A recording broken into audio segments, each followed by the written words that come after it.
Les chefs du peuple s'établirent à Jérusalem, le reste du peuple tira au sort pour qu'1 sur 10 viennent habiter à Jérusalem, la ville sainte, et que les autres demeurent dans les villes. Le peuple bénit tous ceux qui consentirent volontairement à résider à Jérusalem. Voici les chefs de la province qui s'établirent à Jérusalem. Dans les villes de Juda, chacun s'établit dans sa propriété, dans sa ville.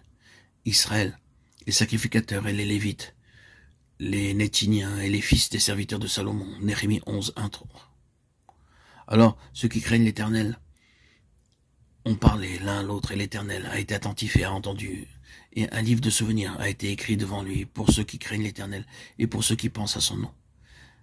Et ils seront à moi, mon trésor particulier, dit l'Éternel des armées, au jour que je ferai. Et je les épargnerai comme un homme épargne son fils qui le sort.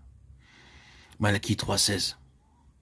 Comme nous parvenons à la fin de cette série de messages, à la fin de ces audios en ce qui concerne le livre de Néhémie, il est nécessaire d'avoir devant nous tout l'arrière-plan pour apprécier réellement la présentation de ces paroles.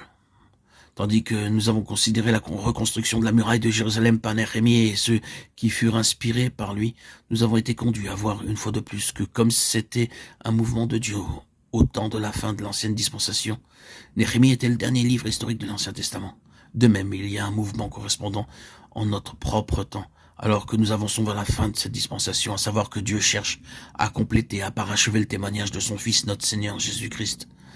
Nous avons considéré ce témoignage quant à ce qu'il représente. Nous avons tenu compte de l'œuvre et des ouvriers liés à cette œuvre. Et nous avons aussi donné quelque peu la raison du conflit, de la guerre dans laquelle les ouvriers d'une telle œuvre sont entraînés.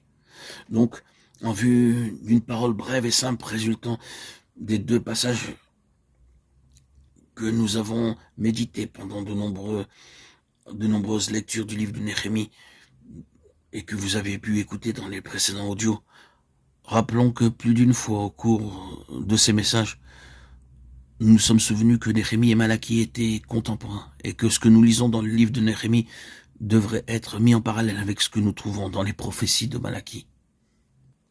Malachie parle des conditions qui prévalaient au temps de Néhémie. Et ici, nous en venons à ce qui peut être considéré comme une conclusion pour notre sujet.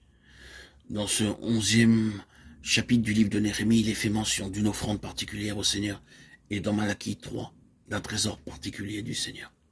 L'offrande particulière, comme vous le remarquez, n'était pas à présent une dîme de choses. La dîme matérielle a été traitée, mais voici la dîme d'un peuple, une dîme du peuple tout entier.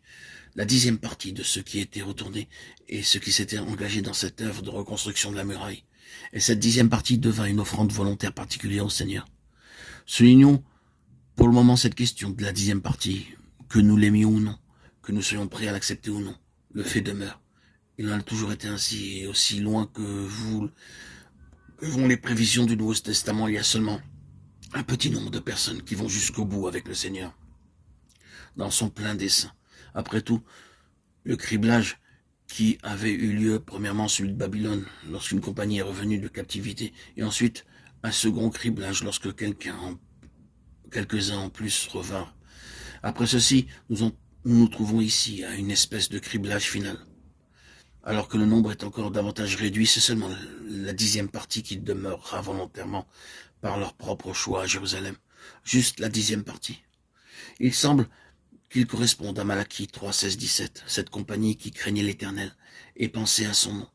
Parce que vous remarquez que l'Écriture poursuit en disant « Ils seront à moi, mon trésor particulier, dit l'Éternel des armées, au jour que je ferai. » Et il a fait un rapport officiel à leur sujet. L'Éternel a été attentif et a entendu, et un livre de souvenirs a été écrit. Un rapport officiel fut conservé.